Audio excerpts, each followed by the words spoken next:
Γεια σας, σήμερα βρισκόμαστε στο Χαλκιδόνιο 2 στην Νέα Φιλαδέλφια και κοντά μας έχουμε τον κιθαρίστα Mike Dawes. Mr. Dawes, welcome to Greece. Hey, Thank you very much for the interview. Is this your first time here in Greece? Yeah, it is. Yeah, I arrived last night at about 10:30 and yeah, it seems like I got straight off the plane and onto the stage. Looking forward to the gig. Okay, what's the plan here? Is a gig and a seminar tomorrow? Yeah, playing tonight. We just sound checked with the wonderful Chris Mike, who's a label mate of mine, and yeah, looking forward to the gig. We're going to do a nice jam together as well, which I'm really excited about. And yeah, tomorrow I come back and do a workshut as well. So looking forward to talking. Is this part of a tour you're doing? Well, yeah, I mean, I've kind of been on tour since April anyway. I mean, I've very rarely gone home. I've actually moved out of my home and I don't actually live anywhere. So technically, I'm permanently on the road, like some kind of homeless hippie guy. But yeah, I mean, at the moment, this is the beginning of March. I just played over in Cardiff in Wales, and I'll be going from here straight to Germany to do 3 shows, and then straight from there to China to do a week there. Music Messe? Music Messe in Frankfurt, yeah, I'll be there. I'll be there with the Laney guys doing some stuff on their booth. Okay. So right now you're homeless, you say, but how did this all start with you? It's a bit strange. I mean, I guess I started traveling as soon as my album came out in April, and I kind of got the touring bug, and I found myself, out of the country for 2 months, and then back home for like a week, and I was spending all this money on, rent and all that stuff. So I just I figured whenever I'm in the UK, it's nice to see my friends and family that I never get to see. So they've been gracious enough to look after my stuff, and when I'm back in the UK, I stay with them. So, which is maybe 1 week every 2 months or so. Is it the first time that you're doing a long tour? And you're Yeah. Well, I never played outside of the UK until April, about 3 days after my album came out. This is April last year, 2013. And since then, I've gone all over Europe, Australia, Asia, America twice, Canada, all of that stuff, and it's just been a blast. It's been great just to meet people and be introduced to new cultures and food. I love food. England, not so good with food, right? You come to places like Greece, and in December I played in Lebanon, which was amazing. I did the first ever sort of fingerstyle guitar concert in Lebanon, which was a blast, and really, really good food over there. Okay. Usually at this point we're talking about how did you start playing the guitar, but it seems more interesting now to question you about how does this thing work in our age with promoting your stuff and doing all this tour now that the major labels are not around to promote the artists and stuff like that. How do you do that? Yeah, well, firstly, things have changed a lot. I mean, I'm sure a lot of you are aware that music sales are not as key to a musician's sort of income as they once were. It's a very scary time because no one really knows where it's going, but it's also very exciting because so much control is with the artist. So on the one hand, it's quite hard because the musician needs to work 500% harder than they ever have, because maybe record labels are working a little bit less, maybe, I don't know. And but it's good, it's stressful, but it's good because you have that control, and it is very exciting. You're in control of what you do at all times, and the more you work, the more places you reach, and hopefully the more fans you reach. Yeah, do you think it has a lot to do with luck, and from that point on it snowballs? And I mean, there's always an element of luck, right place, right time, things like that, but I'm a big believer in you making your own luck. The harder you work, the more success you attract, I believe. I'm a big believer in just working hard. If you have to pinpoint the people that were key in your being successful and starting all this stuff, which would be? Well, I guess my parents got me my first guitar, if you want to trace it all the way back there, at age 12. Huh. And it was an electric guitar. It was I got a guitar because my friend at school had a guitar and everyone thought he was really cool. So you were I got a guitar. I'm just being honest, right? That's why most people get a guitar. For girls or to be cool. It's kind of how it goes. But I was always making music when I was younger, and I guess the guitar became my sort of outlet for that. But with the sort of recent success and I guess making the transition from being a student to being a professional musician, a lot of life circumstances influenced that. I had like a breakup with a girlfriend just as I was leaving university, and that kind of put me on the path to arranging a song called Somebody That I Used to Know, just kind of the ultimate breakup song. And then I guess maybe I was very inspired to do that. I put a lot of energy into it, and then I released that song with a label called Candy Rat who I believe Chris is also a part of as well. And that took off, and I think the viral success of that video brought in a lot of international tour offers, and I guess I just powered through and started writing the rest of my album, released the album a year later, and about 10 months later, here we are. Okay. So what made you develop your own play style? You started with electric guitar, as many people do, and I guess you had the same influences as most of the Absolutely. guitarists. I mean, I was at school playing Guns N' Roses and Iron Maiden and all that stuff, right? But somewhere, somewhere things changed. Yes. Well, I have some family members who work with a amazing French guitar player called Pierre Bensusan, and he is sort of the master of dadgad tuning. His music is incredible and very inspiring. But my godfather designed his like tab books and album covers. So for like birthday and Christmas presents, I'd get these tab books, and at home I would start working through them on an Epiphone Les Paul, trying to play fingerstyle guitar. And then at school I'd go and do the whole Iron Maiden thing. And then I guess when I was about 17 or 18, these styles combined and I guess bring me to something close to what I'm doing now, which is, I guess, quite an aggressive, rocky side of acoustic guitar music. Well, it still doesn't add up. Because you described two different styles of music, but something brought them together, something glued them. Well, do you know which one was the catalyst to do that? Yeah, well, I think that's very interesting. If you can pinpoint that. Yeah, I'm trying to think back. I think, well, I was in a band at college, and then our band kind of broke up. This was with electric guitar. And so I was a bit of a musical nomad. I didn't really know what direction I wanted to go in, and I was always learning fingerstyle guitar at home.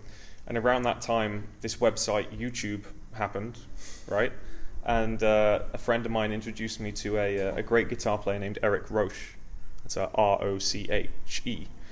Who was the head of guitar of a music college near where I was living. And he was doing all kinds of amazing percussive things with the guitar. And because of YouTube, I sort of had access to a few little bootlegs of his live performances. And then I got involved in the open mic night circuit and met a lot of his students because he was a big influence around where I was living, which was Guildford in the south of England. And then I sort of started playing from there. I broke my electric guitar. Well, my mum broke it. Sorry, Mum. She dropped it and the headstock fell off, and it was being repaired. So it was sat on the dining room table horizontally. And during that time, I sort of started messing around with tapping techniques like a piano. And then, after building up some strength in my fingers, it kind of went this way, and here we are. Felt natural. Yeah. I had to buy a sort of semi-acoustic guitar before going straight to acoustic because my fingers were so used to the light action of an electric guitar that I just didn't have the strength to play a steel string acoustic. So I sort of spent about 8 months playing on a hybrid guitar, sort of a half electric, half acoustic. While developing your playing style, you must have come across to some challenges sound-wise and keeping the volume and the gain stable, and when you're performing live, stuff like that. Yeah, I mean, well, the acoustic guitar is a very expressive instrument. You know, you can play these quite and really, really dig in quite loudly. Sorry if that scared anybody. And you also have this box here, which you can use to manipulate and make some interesting sounds there. But when you have to play live and you're not in the room, and you're not alone and listening to the instrument, and you have to give the sound to a large room and stuff like that, the challenges of that. It's very hard. I mean, when you're one guy playing one instrument, and a lot of that's to do with the pickup system and the gear I have here, as well as the sound man. I mean, okay, let's start from the guitar. Sure. Most acoustic guitars with a pickup will have just that. They'll have a pickup underneath the bridge here, and that sounds horrible, really horrible, because it just sounds like a duck quacking. There's no real acoustic properties there. So the first thing I did was combine a pickup with a microphone inside the guitar. So I have a microphone placed inside here, okay, and I used that kind of system with a pickup and a microphone for many years, and it's great because the microphone allows the audience to hear, all the little sounds of the wood, and it just sounds bigger. Well, it's putting a microphone in a guitar. You know, it sounds like a guitar rather than a sort of electronic duck. But then I combined this with another pickup, a magnetic pickup, which is what we have here, made by a company called MySci. It's actually gold, but I put some little electrical tape on it. And this comes out of a separate output. Okay, so I have this output here is just this pickup. This output here is my main signal, which is the pickup and microphone combined.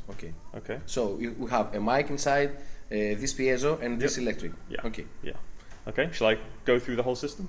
Yeah. Okay. Great. So step by step. It's very complicated. So this one. Let's talk about this okay. one. You take a lot of things for granted. Yeah. For us. A lot to forget. Please ask away. I get a lot of emails about this. You know, what's that weird scratch plate thing on your guitar? This is just a piece of wood. That's it. It's just a piece of wood that has been taped on, a piece of spruce. It was taped on by the guy that made this guitar. And the idea behind it is that you can hack away at this piece of wood and create interesting textures and sounds, almost like a guiro. Because over time, as the wood's untreated, the soft bits of the wood kind of get worn away, but the hard, sort of grainy parts stay there. So you can see now that as I flick this, there's little bits of wood sort of falling off. So the more I use this, the more it will sound like a sort of guiro. And that's the idea. It's just another little texture. Who came up with that? The guy that made this guitar, actually. It was his kind of idea. And going back to Eric Roche, the late, great Eric Roche, Eric used to play great Irish guitars by a company called Loudon. And I believe that the story goes, as far as I'm aware, he hit the guitar so much that he would wear away the top and actually make a hole in it. And he met up with Nick, who was a guitar maker. He is a guitar maker in the south of England, down near Brighton. And Nick sort of put this on like a Band-Aid, you know, just covering up the holes. And it sort of acted as protection, the same way an electric guitarist would have a scratch plate, right? And over time, this has sort of become a little trademark of Nick. The guy that made this guitar, Nick Benjamin, became his little trademark, and a lot of guitars he builds, he puts this on for people, and it's become quite popular. If you don't want to if you want to do something similar but don't want to stick a piece of wood to your guitar, get a beer mat, right, like a coaster, and just tape it to your guitar. You can get a similar kind of scratchy sound on a budget. Okay. Action-wise, the guitar, low action, high action? Low. Lower now because the temperature changes I've been going through. I just got back from America, where I was in maybe Louisiana and then California, but then like the cold, icy mountains of Montana, and the action was sort of going all over the place. So it's a little bit lower than I'd like right now, but I'll set it up and make it a little bit higher. You can't have it too low because of these little artificial harmonics. If the action's really, really low, not only is the intonation affected, but it's very hard to get those harmonics to sing live. Okay. You use a lot of alternative tunings during your show. So is it a challenge to tune up between the songs and stuff like that? Is it getting easier by the time? Yeah, I mean, well, part of how you arrange a set of this kind of music is to maybe put the similar tuned songs together, because otherwise you're going to be tuning for ages and it gets very boring for an audience and you lose a lot of energy. So part of it's that, but there's always going to be time where the audience has to sit and watch you tune for maybe 2 minutes or something. Which one is your favorite one? Tuning? Yeah. At the moment, it's tuning I recently started playing in, which is D-A-D, F-sharp, A-E, which is an open D sus4, open D add 9 chord, which a friend showed me, and I've arranged a song in it recently, and I'm looking forward to composing with it more. Do you set up your guitar yourself, or do you have a guitar tech? Well, I live fairly close to the guy that made the guitar, so whenever I need a setup, I kind of just go to him, and he's always keen on setting up his own guitars, you know, because they're his babies. So if I try and take it somewhere else or try and do it myself, he'll always say, stop, just bring it to me, I'll do it, I'll take care of it. So he's absolutely great, and he always does a fantastic job, and you know, who better to look after a guitar than the guy who made it? Okay. So. But you have the basic knowledge to do that if you are away from home and stuff like that. For a long time, yeah. Okay. So after the guitar, the signal path. Okay, so we have these This one the is 3 different pickups coming out of 2 outputs, right? So just to recap, we have the MiSci magnetic pickup coming out of one, and the pickup and microphone coming out of another. This comes down this cable here. So this is the pickup and microphone. Now this goes into this wonderful unit, a Headway EDB1 DI box, where I can set the EQ for those 2 systems, the pickup and the microphone. Okay, so I set the EQ and I set the level, and one of the channels I have on the mixing desk, I have 3 channels in total. Okay, 3 output channels. The first channel comes straight out of this, so it's just a clean, untouched guitar sound from this DI box, which is just the pickup and microphone. Without the EQ? No, with the EQ. Okay. I've taped this over because I've got the settings on it. The out is with the EQ. Yes. Okay. Yes. Okay.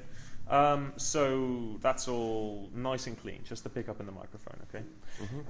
Then what happens is, well, in addition to that, we have the line out of this unit going into this mixer. Okay. Now, if we just backtrack a bit and look at the other. The magnetic pickup, the MiSci, I'm confusing myself here. The MiSci pickup goes into these 3 units here. Okay, we have this wonderful unit called a freeze pedal by Electro Harmonics. Basically sustains a note for as long as you want. Okay, and I've been experimenting with that for some new compositions on album number 2. Out into the tuner. Now, when you're tuning, you want it to be as accurate as possible. And so basically I've wired the tuner to just be on the magnetic pickup. So it's just picking up the strings, it's more accurate. If I have the tuner on a channel which has got a microphone on it and the audience are clapping and making noise, it's going to pick up that and not be as accurate, okay? So that's what that's for. Then we go into an octave unit. This is a really, really cool unit by Boss. It's an octave pedal that you can put the octave sound just on the low strings, okay? So for example, I have the octave sound here, but nothing on the top strings. Okay, so it's basically like adding a bass player to yourself, but again, just on the magnetic pickup, just on the strings. Because if this octave sound was on the microphone and I did this, it would think it was a note and go and sound horrible. Okay, so these 3 units are just on the magnetic pickup, and then it meets the other signal in this mixer. From this box, 2 signals go out. One straight from the to the console, and one to this mixing console with the other signal. Perfect. Okay. Perfect. Easy. It's okay. not as difficult. Then we set the levels. So basically, I have a basic EQ here for the magnetic pickup. So you can see I've boosted the low end maximum to get really, really big octave sound. Okay. And then we basically set the levels for the blend. So then we have a blended signal of all 3 pickups going into this little unit, which is very cool, by a company called Zvex. This is a wah pedal, which you don't often see on acoustic guitar.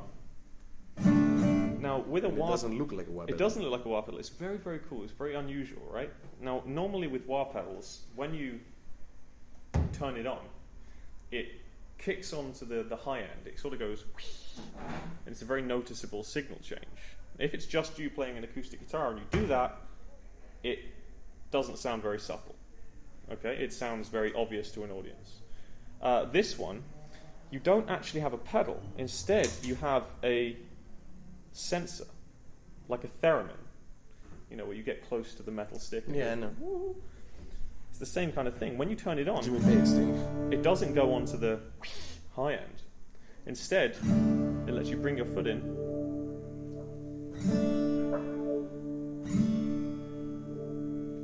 So you might as well have it on all the time. Well, you could do. I mean, it will affect the signal a little bit, so that's why I have it off. But when I turn it on, it doesn't really affect the signal much at all, or not obviously. And then you can do the wah effect as you like. And also, if you have your foot down, it's sort of like a little filter sweep, sort of adding in high end and then sort of bring back the natural tone. And I really like that. I use that for a few songs. Then we go into this amazing unit, which I just got in Manhattan. Well, here in the wah, and this unit goes the blended signal from all the pickups. Okay, yeah, okay. So then we go into this Strymon timeline, which is really, really cool. I just got it, and I haven't had a chance to fiddle with it a lot because I just got it on my last tour in the States.